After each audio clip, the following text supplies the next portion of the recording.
দুজনকে স্বাগত জানাচ্ছি। জনাব ইমরান আহমেদ, আপনাকে দিয়ে আলাপটা শুরু করতে চাই। প্রথমত আমরা দেখছিলাম 2015 সালে যেখানে 106টি বাঘ ছিল সুন্দরবনে, 2024-এ বলা হচ্ছে 125টি বাঘ, মানে ক্যামেরা ট্র্যাপিং যে জরিপ, সেই জরিপ এটা বলছে। একটু বোঝাবেন আসলে সংখ্যাটা বাড়ছে এটা কি কারণে? আমরা পাচার শিকার থামাতে পারছি বলে বাড়ছে, নাকি আসলে একটা নিরাপদ পরিবেশ তৈরি করতে পারছি, বাঘেরা প্রজননের মাধ্যমে সংখ্যাটা বাড়াচ্ছে? কি বলবেন? ধন্যবাদ আপনাকে। দেখুন, বাঘের সংখ্যা বৃদ্ধিটা নির্ভর করে আসলে বাঘকে আমরা কতটা অনুকূল পরিবেশ দিতে পারছি তার উপরে। কারণ সে তো প্রতি বছর বাচ্চা দিবে এবং সেই বাচ্চা যেভাবে প্রতি বছর যেভাবে তার ইয়ে হয়, প্রজনন মৌসুমে ইয়ে হয়, প্রজনন হয় বা বাচ্চা হয়, সেগুলো যতটুকু সার্ভাইভ করতে পারবে, সে তার ভেতরে যতটুকু টিকে থাকবে, সে যদি অনুকূল পরিবেশ পায় তাহলে কিন্তু বাঘ অটোমেটিক্যালি বাড়বে। তবে এই বৃদ্ধিটা কিন্তু অবশ্যই একটা নির্দিষ্ট তার পরিমাণের উপরে, কিংবা একটা ক্যারিং ক্যাপাসিটি, কিংবা ওই বনের কতটুকু ধারণ ক্ষমতা আছে, বা বাঘ যতটুকু যে টেরিটরি মেনটেন করে, সেগুলোর উপরে নির্ভর করবে। কারণ তাদের নিজেদের মধ্যেও তখন প্রতিযোগিতা থাকে। এগুলো একটা ন্যাচারাল প্রসেস। তবে একটা মানে একটা লিমিট পর্যন্ত এদের সংখ্যা বৃদ্ধি হতে পারে। তো এটা আমরা, আপনি বলছেন যে আমরা কেন এটি বাড়ছে, নিশ্চয়ই আমরা এর কিছুটা অনুকূল পরিবেশ নিশ্চিত করতে পেরেছি। আগের থেকে শিকারের ঘটনা আমরা খুব কম দেখেছি। বেশ কিছু বছর যাবৎ বাঘের এইভাবে বড় আকারের কোনো শিকার কিংবা পাচারের ঘটনা আমরা করি নাই, পাইনি।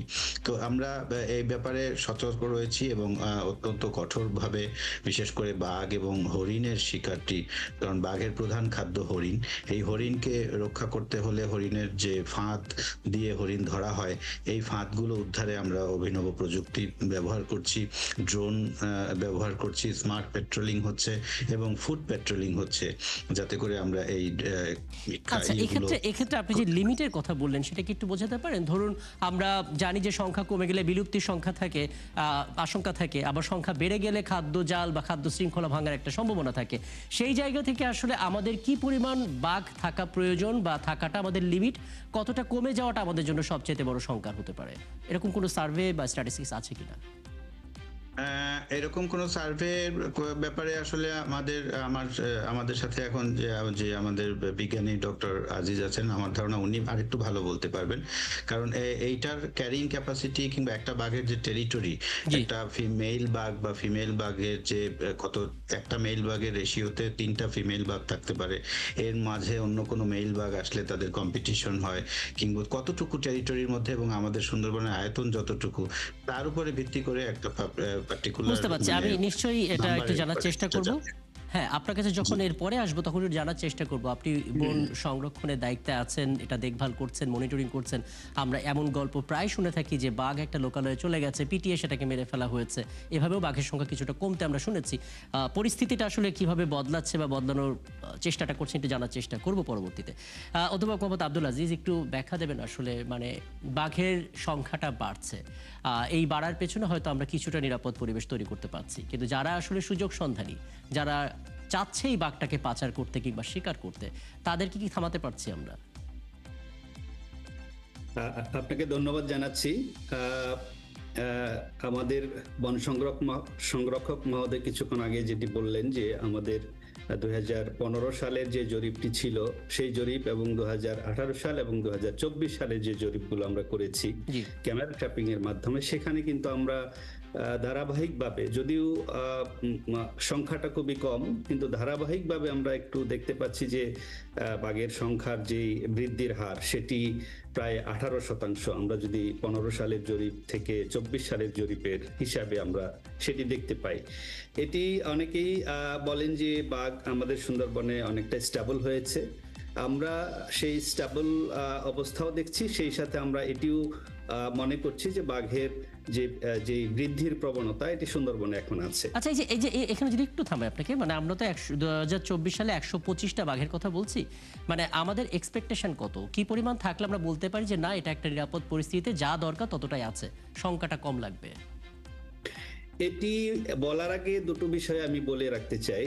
তার একটি হচ্ছে যে বাঘের সংখ্যা নির্ভর করে বাঘের কি পরিমাণ খাবার আছে। জি। সুন্দরবনে আমরা জানি যে বাঘের প্রধান দুটো প্রাণী, শিকার প্রাণী যেটা, সেটি হচ্ছে একটি চিত্রা হরিণ আর একটি হচ্ছে বুনো শুয়োর। ফলে এই দুটো প্রাণীর সংখ্যার উপর নির্ভর করবে সুন্দরবনে কতটি বাঘ থাকতে পারবে। এটি হচ্ছে প্রধান শর্ত। দ্বিতীয় শর্ত হচ্ছে যে তার জায়গাটা, যেটি কিছুক্ষণ আগেই বন সংরক্ষক মহোদয় বললেন যে সুন্দরবনের যে জায়গা আমাদের প্রায় ৬,০০০ স্কয়ার কিলোমিটার, এবং এখানে আমাদের প্রায় ৩০% কিন্তু পানি। অর্থাৎ আপনি যদি বনের আকার চিন্তা করেন, নদী নালা বেষ্টিত একটা ম্যানগ্রোভ বন, বাদাম বন আমরা বলি, তো সেই বনের আকার যেরকম একটা ব্যাপার আছে, আর খাদ্যের একটা বিষয় আছে। ৬,০০০ বর্গ কিলোমিটার, তাই তো? এটি ৬,০০০ বর্গ কিলোমিটার। আচ্ছা, এই ৬,০০০ বর্গ কিলোমিটার পুরোটাই কি বাঘের অভয়ারণ্য নাকি তার মাঝখানে কিছু অংশ? এটির পুরোটাই হচ্ছে বাঘের বিচরণ এলাকা। তবে বাঘ সংরক্ষণের জন্য বন বিভাগ তাদের ব্যবস্থাপনার জন্য এর প্রায় 53% রক্ষিত এলাকা ঘোষণা করেছে। বাকি যে অংশটুকু আছে, বিশেষ করে উত্তর দিকে, সেখানে মানুষের নিয়ন্ত্রিত কিছু সম্পদ আহরণের জন্য অনুমতি দিয়ে থাকে, বিশেষ করে মাছ ধরা, মধু আহরণ, গোলপাতা বুঝতে পারছি। সংগ্রহ। একটা বিষয় একটু জানতে ইচ্ছা করছে আপনার কাছে, মানে আমরা প্রায় ঘেটে দেখছিলাম যে ক্যামেরা ট্র্যাপিং যেই জরিপ, সেটা আসলে কতটা নির্ভরযোগ্য? মানে এটাই কি সর্বাধুনিক নাকি এর ভিতরেও প্রচুর ইরর থাকতে পারে? প্রত্যেকটি বৈজ্ঞানিক স্টাডিতেই কিছু লিমিটেশন থাকে। সেই রকম আমরা সেই লিমিটেশনটা আমরা ওভারকাম করার জন্য কিন্তু আমরা স্ট্যাটিস্টিক্স ব্যবহার করি, আমরা বিভিন্ন মডেল ব্যবহার করি। তবে আপনি জেনে থাকবেন যে পৃথিবীতে বাঘ জরিপের জন্য, বাঘের নিয়মিতভাবে পর্যবেক্ষণের জন্য ক্যামেরা ট্র্যাপিং যে পদ্ধতিটি, এটি সারা দুনিয়ার যে সমস্ত দেশে বাঘ আছে, 10টি দেশে বাঘ আছে, তারা সবাই একই পদ্ধতি, একই ধরনের মডেল এবং একই ধরনের ফ্রেমওয়ার্ক তারা ব্যবহার করে। বুঝতে পারছি। আমি ব্যবহার করছি। আপনাদের আগের প্রশ্নের উত্তরে আমি থামিয়েছিলাম, ওটা যদি একটু কমপ্লিট করতেন, যে আমরা আসলে আমাদের পরিবেশ পরিস্থিতি বিবেচনায় কি পরিমাণ বাঘ থাকবে, আমরা একটা লক্ষ্যমাত্রা তো থাকে, সেটা কি একটু ধারণা দিতে পারেন কিনা? হ্যাঁ, আমি সেটি বলতে পারি।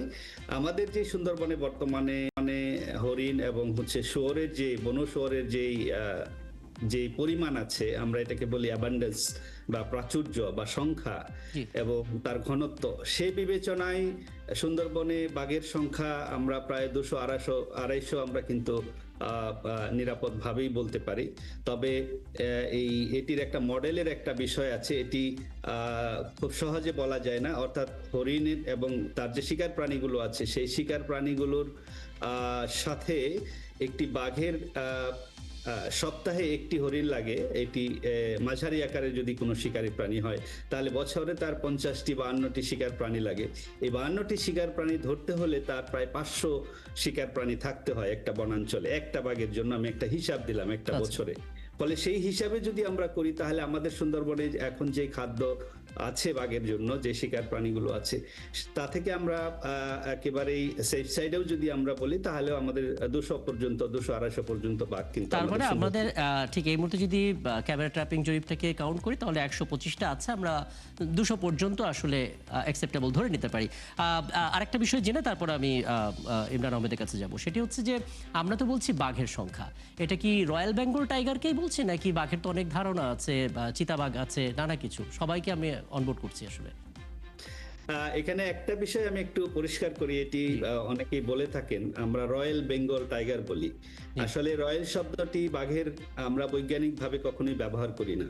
এটি জাস্ট বাঘের একটা সময়ে এই বাঘের নামের সাথে রয়্যাল শব্দটা যুক্ত করা হয়েছিল, এটির ইতিহাস আছে, আমি সেদিকে যাচ্ছি না।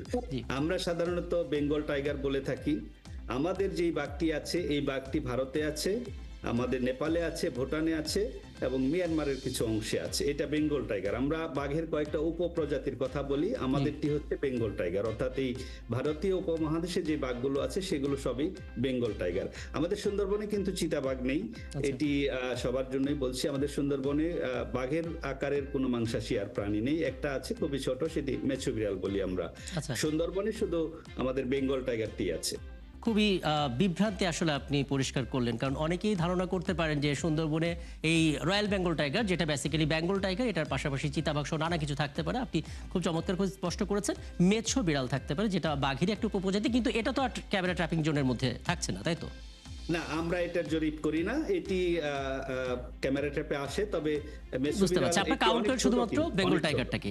আমি একটু ইমরান বিগত। আহমেদ আপনার একটা মতামত নিতে চাই, অভিজ্ঞতাই নিতে চাই বরঞ্চ। বিভিন্ন সময় এই খবরগুলো পরিবেশন করতেও আমাদের খুবই খারাপ লাগে, যে যখন আমরা বলছি লোকালয়ে বাঘ ঢুকে পড়েছে, বিভিন্ন মানুষকে আহত করেছে, মানুষ আতঙ্কিত হয়ে বাঘটাকে মেরে ফেলেছে, এবং সে বাঘের যে মৃতদেহ সেটা আমরা ছবিতে দেখাচ্ছি। প্রশ্ন হচ্ছে, এমনটা কেন হয়? আমাদের কোনো দুর্বলতা, নাকি তাদের ওই যে খাদ্য প্রয়োজনীয় পাচ্ছে না দেখে তারা চলে আসছে? সলিউশনটা দিয়ে দেবেন আপনি। জি। দেখুন, এইটি আসলে সলিউশন বলতে আগে বাঘের কারণটা প্লিজ। জি।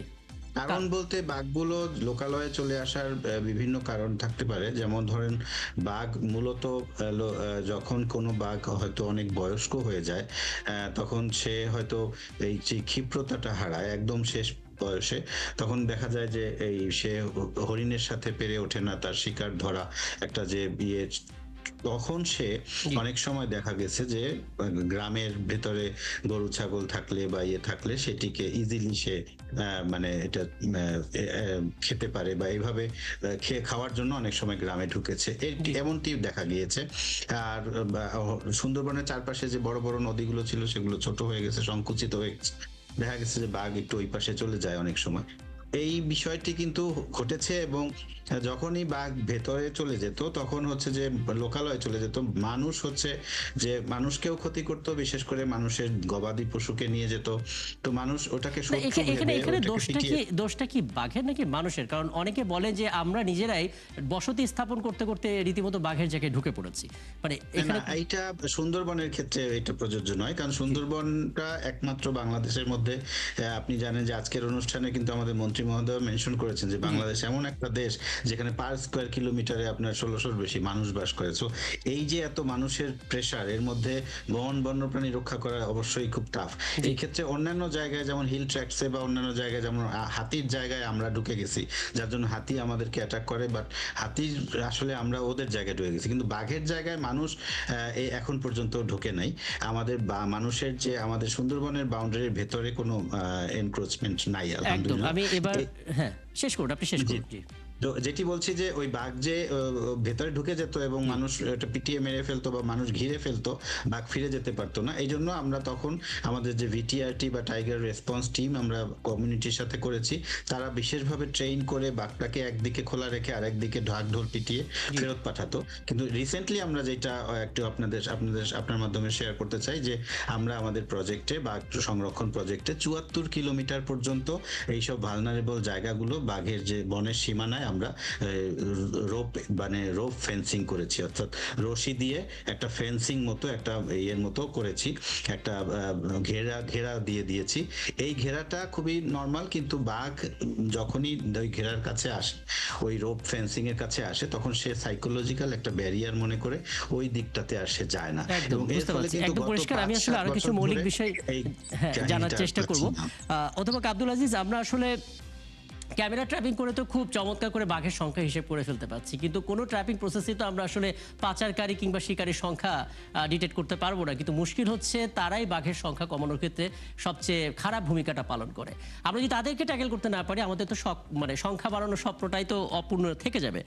কিভাবে সেটা সম্ভব? সাধারণত পরিসংখ্যানের পাশাপাশি কিছু সুপারিশও তো আসে।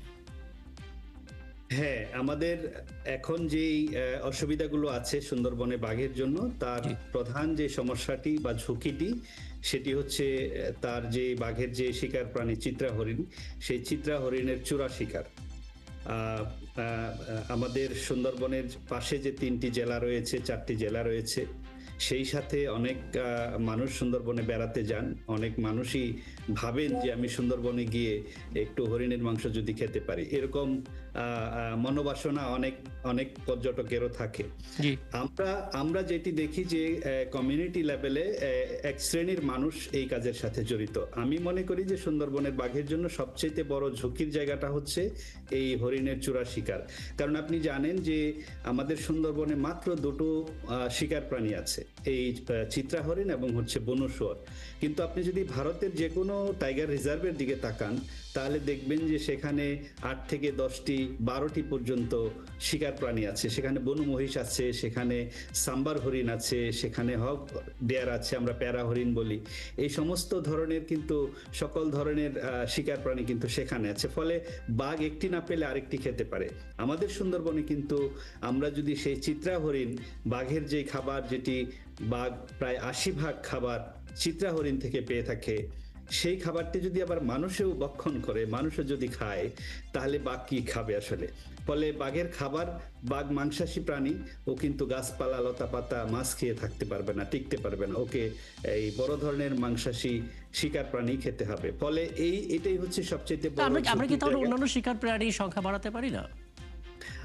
সুন্দরবনে একসময় আমাদের অন্যান্য কিছু শিকার প্রাণী ছিল, যেমন আমাদের মানে আমি এই প্রশ্নটা করার উদ্দেশ্য হচ্ছে যে ভারত কি প্রাকৃতিকভাবে এটা পেয়েছে নাকি তাদের ম্যানেজমেন্টটা খুব ভালো? এটি প্রাকৃতিকভাবে পেয়েছে, তাদের ম্যানেজমেন্ট ভালো, দুটোই ভালো। আমাদের দুর্ভাগ্য হচ্ছে যে সুন্দরবন থেকে আমরা আরো প্রায় 50-100 বছর আগে আমাদের বেশ কিছু শিকার প্রাণী ছিল, তার মধ্যে বন মহিষ ছিল সুন্দরবনে, সেখানে আমাদের প্যারা হরিণ ছিল। আমরা এরকম বেশ কিছু প্রাণী সুন্দরবন থেকে হারিয়ে ফেলেছি। আমাদের গন্ডার ছিল কিন্তু একসময় সুন্দরবনে, এখন কিন্তু নেই। ফলে আমরা কিন্তু একটা শঙ্কার জায়গার মধ্যে আছি যে বাঘ সংরক্ষণের জন্য আমাদের প্রধান যে জায়গাটি, সেটি হওয়া উচিত এই চিত্রা হরিণকে যে কোনো উপায়ে চূড়া শিকারের হাত থেকে রক্ষা করা। আর দ্বিতীয় যে জায়গাটির কথা আপনি উল্লেখ করেছিলেন, সেটি হচ্ছে যে বাঘের চূড়া শিকার, সরাসরি বাঘ মারার কোনো প্রকোপ আমাদের সুন্দরবনে আছে কিনা, কোন মাত্রায় আছে। আমরা কিন্তু 2011 সাল থেকে 2015 সাল পর্যন্ত আমরা সুন্দরবনে সরাসরি বাঘ শিকারের নানা রকম চিত্র আমরা দেখেছি। এবং সেই সময়ে বিভিন্ন আইন শৃঙ্খলা রক্ষাকারী বাহিনীর হাতেও বাঘের চামড়া দেশের নানা জায়গা থেকে কিন্তু উদ্ধার হয়েছে। আমরা যদি গত 5 বছরের দিকে তাকাই, তাহলে খুব বেশি এ ধরনের কিন্তু ঘটনা নাই। তার মানে আমরা আলোচনাটা এভাবে শেষ করতে পারি যে আমাদের বাঘের সংখ্যা বাড়ছে, যারা শিকার করছে, চোরা শিকার করছে বা পাচার করছে, 5 বছর আগে তাদের যে দৌরাত্ম্য ছিল সেটা কিছুটা কমেছে। এখন শুধুমাত্র ম্যানেজমেন্ট, নজরদারি, যেটা আমাদের প্রতিবেশী দেশগুলো করে, সেটা থেকে হয়তো আমরা কিছু আইডিয়া নিতে পারি। অনেক ধন্যবাদ আপনি দুজনকে আমাকে সময়টা দেওয়ার জন্য। নিশ্চয়ই সামনে কোনো আয়োজনে কথা হবে আপনাদের সঙ্গে। দুজন অতিথি আমাদের সঙ্গে ছিলেন জাহাঙ্গীরনগর বিশ্ববিদ্যালয়ের প্রাণীবিদ্যা বিভাগের শিক্ষক অধ্যাপক মোহাম্মদ আব্দুল আজিজ ছিলেন, এবং সুন্দরবনের খুলনা অঞ্চলের বন সংরক্ষক ইমরান আহমেদ আমাদের সঙ্গে ছিলেন। এবং আজ যেহেতু বিশ্ব বাঘ দিবস, আমরা বাঘ নিয়ে মূলত কথা বলছিলাম। এই ছিল আজকের সংবাদযোগে। আগামীকাল ঠিক রাত 10টায় আবার দেখা হবে নতুন কোনো বিষয় এবং তার বিস্তারিত নিয়ে। থাকুন ৭১-এর সাথে।